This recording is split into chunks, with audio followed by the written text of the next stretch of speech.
कि आलाकमान की तरफ से किसी को मीडिएटर के तौर पर चंडीगढ़ भेजा जाएगा, पटियाला भेजा जाएगा, जहां पर सिद्धू हैं। सिद्धू अभी भी पटियाला के घर में हैं। इस्तीफा देने के बाद से उन्होंने कुछ बोला नहीं है, केवल उनकी एक चिट्ठी सामने आई है, एक ट्वीट सामने आया है।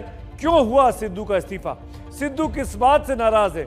जिस सिद्धू ने बड़ी आसानी से कैप्टन अमरिंदर सिंह को हटा दिया कुर्सी से, अपना प्रदेश अध्यक्ष बन गए, वो सिद्धू बीते 1-1.5 महीने के अंदर जिनके दोनों हाथ में लड्डू थे, वो आज क्यों परेशान नजर आ रहे हैं, उस पर भी मैं नजर डालूंगा इस पूरी कवरेज के दौरान। कांग्रेस की हालत उस पुराने शेर की तरफ दिखाई दे रही है कि ना खुदा ही मिला, ना विसाल सनम, ना इधर के रहे ना उधर के रहे। जिस वक्त राहुल गांधी दिल्ली में कन्हैया कुमार और जिग्नेश मेवानी जैसे युवा नेताओं को कांग्रेस में लाकर पार्टी को युवाओं की फेवरेट और मजबूत पार्टी के तौर पर पेश करना चाहते थे, उसी वक्त पंजाब कांग्रेस के अध्यक्ष नवजोत सिंह सिद्धू ने इस्तीफे का सिक्सर मार दिया। 2 तस्वीरें बहुत अद्भुत थी। आज राहुल गांधी पगड़ी बांध रहे थे, भगत सिंह को याद करने के लिए आज शहीद आजम का जन्म तिथि है, वो पगड़ी बांधकर उनकी स्टैचू पर गए, वहां पर फूल माल्यार्पण किया, फूल चढ़ाए। और वहीं सिद्धू ने जो पगड़ी बांधकर रखते हैं, आज एक बार फिर कांग्रेस आलाकमान की पगड़ी को हवा में उछाल दिया। एक तरीके से वो कह दिया कि वो आलाकमान के फैसलों से खुश नहीं है। सिद्धू के इस्तीफे से कैसे बदल गई कांग्रेस की राजनीति, इसको जानने के लिए आपको देखना होगा मेरे सहयोगी जगविंदर पटियाल की यह बेहद खास रिपोर्ट।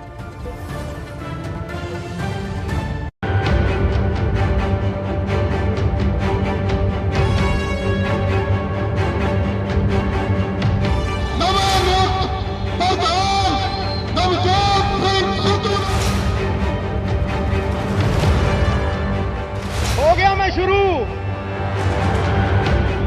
मौके पे चौका मारो, मौके पे चौका मारो, लोहा गर्म है। तो गुरु शुरू हो गए।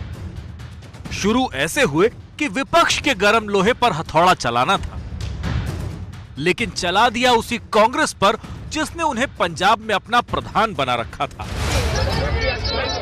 जिस वक्त राहुल गांधी कन्हैया कुमार और जिग्नेश मेवानी को कांग्रेस का झंडा थमा रहे थे, उसी वक्त सिद्धू ने एक जोर का झटका और जोर से दे दिया। सिद्धू ने कार्यकारी अध्यक्ष सोनिया गांधी को चिट्ठी लिखकर प्रदेश अध्यक्ष पद से इस्तीफा दे दिया। नवजोत सिद्धू जी वसूलों के आदमी हैं, उनको कोई लालच नहीं है और वो पंजाब और पंजाबियत के लिए लड़ रहे। अपने इस्तीफे वाली चिट्ठी में सिद्धू ने पहली लाइन में ही लिखा, समझौते से इंसान का चरित्र खत्म हो जाता है। आखिर इस एक वाक्य से सिद्धू क्या कहना चाहते थे और समझौता किस बात का? माना जा रहा है कि अमरिंदर सिंह के हटने से सिद्धू जितना प्रसन्न थे, चन्नी के फैसलों ने उन्हें उतना ही नाखुश कर दिया था। कहा जा रहा है कि पंजाब सरकार में मंत्रियों के सिलेक्शन में सिद्धू की राय नहीं ली गई। सिद्धू जिन 4 चेहरों को दागी बताकर मंत्रालय से दूर रखना चाहते थे, उनको मंत्री बना दिया गया। सिद्धू चाहते थे कि गृह मंत्रालय चन्नी अपने पास रखें, लेकिन चन्नी ने सिद्धू के विरोधी और उप मुख्यमंत्री सुखजिंदर रंधावा को गृह मंत्री बना दिया। उसी तरह सिद्धू चाहते थे कि डीएस पटवालिया को नया एडवोकेट जनरल बनाया जाए, लेकिन चन्नी ने बना दिया एपीएस देओल को। सिद्धू को यह बात भी अखर गई कि ब्यूरोक्रेसी में भी बदलाव में उनकी राय नहीं ली गई।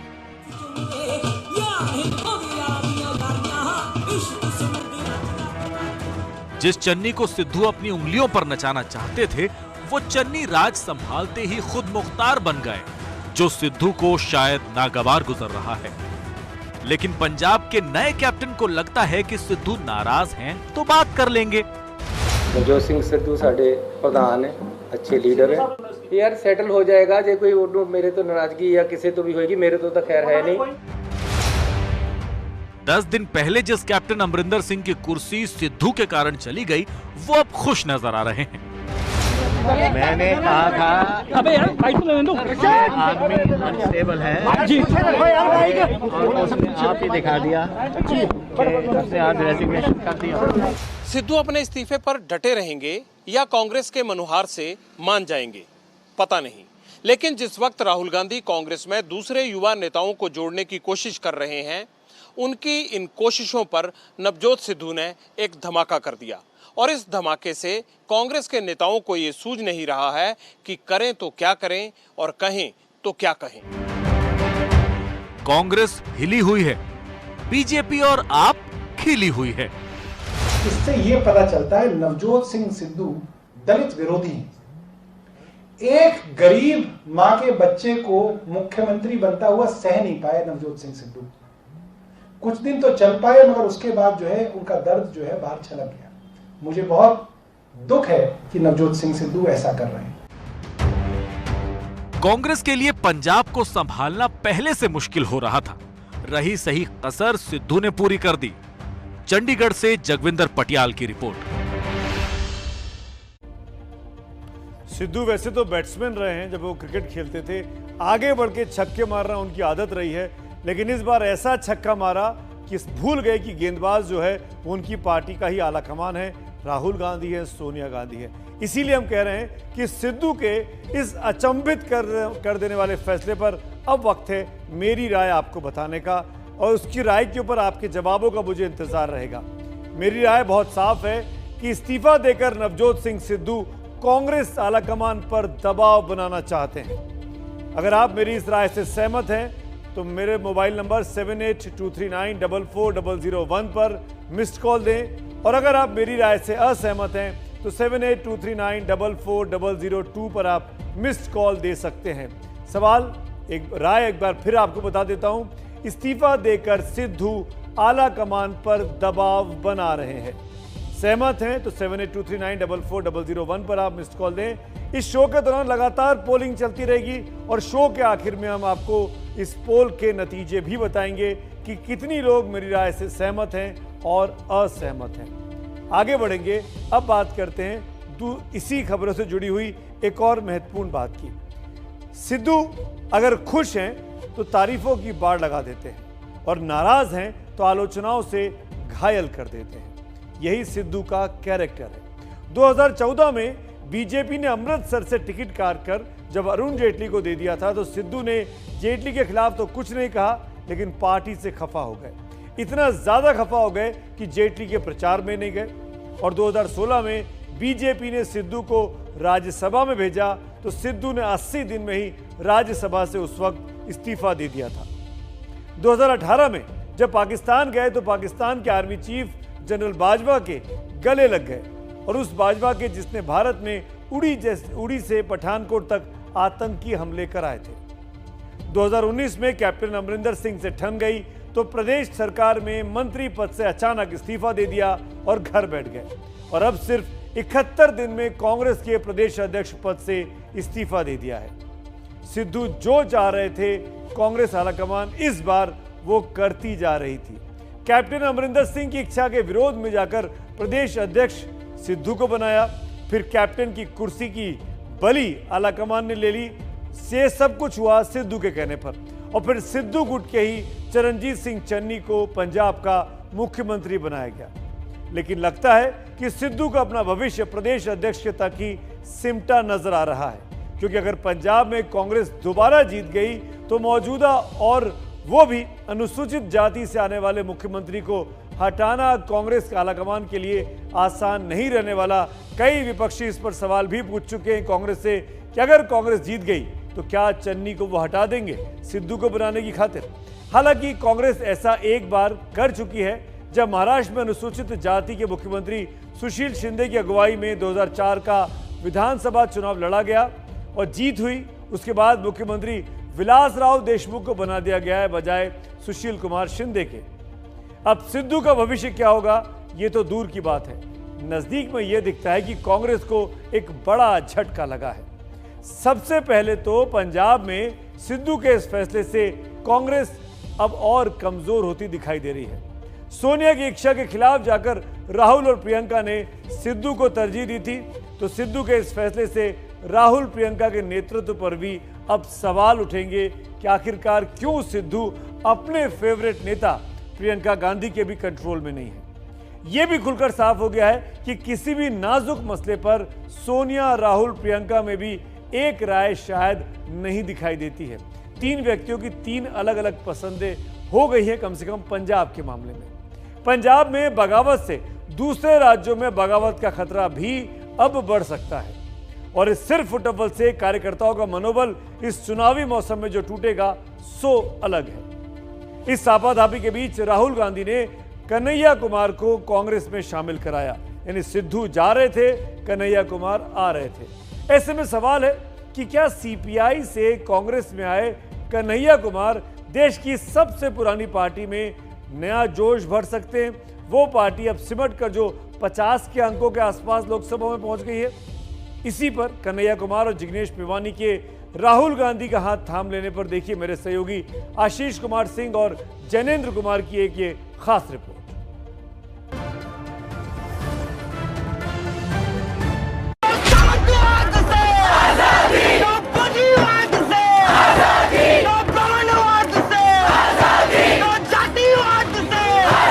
हमको लगता है, और सिर्फ हमको नहीं लगता है, इस देश के लाखों करोड़ों नौजवानों को ये लगने लगा है कि अगर कांग्रेस नहीं बचा तो देश नहीं बचेगा, तो देश नहीं बचेगा।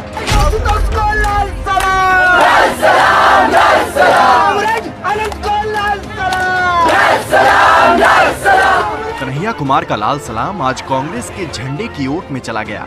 टुकड़े टुकड़े गैंग के आरोप में जब तिहाड़ से होकर कन्हैया कुमार बाहर आए थे तो विरासत में लेकर आए थे 2 कटोरे, एक नीला और एक लाल। मुझे जेल में 2 बाउल मिला, एक का कलर ब्लू था और दूसरे का कलर लाल। मैं इस कटोरी को देखकर बार बार ये सोच रहा था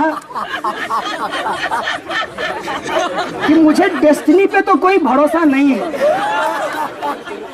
भगवान को भी नहीं जानते हैं, लेकिन कुछ अच्छा इस देश में होने वाला है कि एक साथ लाल और ब्लू कटोरी है एक प्लेट में, और वो प्लेट मुझे भारत की तरह दिख रहा था और वो ब्लू कटोरी मुझे अम्बेडकराइट मूवमेंट लग रहा था और वो लाल कटोरी मुझे लेफ्ट मूवमेंट लग रहा था। आज साम्यवाद के लाल रंग और अंबेडकर के नीले रंग के कटोरों को एक किनारे फेंककर कन्हैया कुमार ने कांग्रेस में सत्ता की संभावनाओं वाली बाल्टी थाम ली है। कांग्रेस में शामिल होने पर कन्हैया के बड़बोलेपन को पत्रकारों ने बेनकाब कर दिया तो उनका गुस्से भरा जवाब ऐसा था। सबसे बड़ी विपक्षी पार्टी है, उस पार्टी को अगर नहीं बचाया गया, अगर बड़े जहाज को नहीं बचाया गया, छोटी छोटी कश्तियां भी नहीं बचेगी। ये जो आप कह रहे हैं ना, डूबती हुई नाव, जिसको हम कहते हैं गांधी के सपनों का भारत, जिसको हम कहते हैं सर भगत सिंह के सपनों का भारत, जिसको हम कहते हैं डॉक्टर बाबा साहब भीमराव अंबेडकर के सपनों का भारत, जिसको हम कहते हैं बिरसा मुंडा के सपनों का भारत, सावित्रीबाई फूले के सपनों का भारत, श्री कृष्ण सिंह के सपनों का भारत, जगजीवन राम के सपनों का भारत, मौलाना अबुल कलाम आजाद के सपनों का भारत, उस भारत को बचाने की बात नहीं कर रहा हूं। आज शहीद आजम भगत सिंह की 114वीं जयंती है। भगत सिंह इरादों से क्रांतिकारी थे, विचारों से समाजवादी। उनके समाजवाद की चाहतों पर कन्हैया कुमार के साथ फूल माला चढ़ाने राहुल गांधी भी पहुंचे। ये पहल कन्हैया ने ही की। भगत सिंह की प्रतिमा पर फूल चढ़ाकर तीनों नेता कांग्रेस दफ्तर आए, जहां राहुल ने कन्हैया को कांग्रेसी बना दिया। आज आपको वैसे आदमी के साथ सामना करना पड़ रहा है जो हमारे जमाने का गोविंदा है, ड्रेस बदलते रहता है। इसीलिए इस वैचारिक भ्रम में नहीं पड़िए, देश बचाइए, संविधान बचाइए, यही हमारा लक्ष्य है। कन्हैया कुमार जोरदार वक्ता है, खासकर मोदी सरकार, बीजेपी और आरएसएस के खिलाफ नए नए तर्कों से लैस रहते हैं। अगर कांग्रेस कन्हैया में अपार संभावनाएं देख रहे हैं तो इसलिए कि वो आरएसएस की विचारधारा के खिलाफ खुलकर बोलते हैं और आरएसएस के खिलाफ लड़ाई करने वालों से राहुल प्रभावित रहते हैं। टीम राहुल को लगता है कि कन्हैया और जिग्नेश के आने से राहुल को मोदी विरोध की राजनीति में मजबूती मिलेगी। साथ ही लोगों में ये संदेश जाएगा कि पीएम मोदी का विकल्प तो राहुल ही हैं, जिनमें युवा सोच है, युवा जोश है।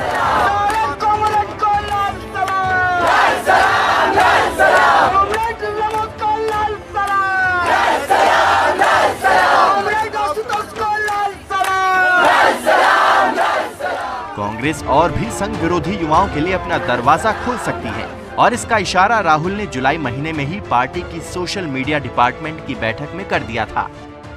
और बहुत सारे लोग हैं जो डर नहीं रहे कांग्रेस के बारे में, वो सब हमारे। उनको अंदर लाओ, और जो हमारे यहाँ डर रहे हैं उनको बाहर निकालो। चलो भैया जाओ, आरएसएस के हो, जाओ, भागो, मजे लो, नहीं चाहिए, जरूरत नहीं है तुम्हारी, हमें निडर लोग चाहिए, ये हमारी आइडियोलॉजी है। इस कड़ी में ही पिछले दिनों कन्हैया कुमार की राहुल गांधी से मुलाकात हुई और कांग्रेस में उनके शामिल होने को लेकर बात हुई। माना जा रहा है कि सिंधिया से लेकर सुष्मिता देव तक तमाम युवा नेताओं के कांग्रेस छोड़ने के बाद कुछ युवा नेताओं को कांग्रेस में लाना जरूरी हो गया था। कांग्रेस के बुजुर्ग नेता युवा नेताओं के पार्टी छोड़ने पर इशारों में राहुल गांधी पर ठीकरा फोड़ते हैं, जिसका जवाब 2 युवा नेताओं की एंट्री हो सकती है। आप कपिल सिब्बल का वो ट्वीट देखिए जो सुष्मिता देव के पार्टी छोड़ने पर किया था। सुष्मिता देव का हमारी पार्टी की प्राथमिक सदस्यता से इस्तीफा। जब युवा चले जाते हैं तो बूढ़ों को इसे मजबूत करने के प्रयासों के लिए दोषी ठहराया जाता है।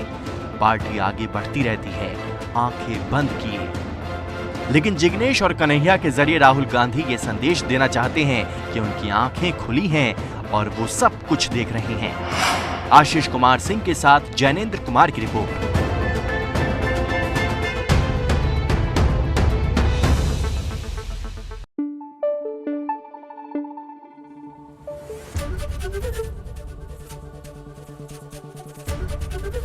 एबीपी न्यूज आपको रखे आगे।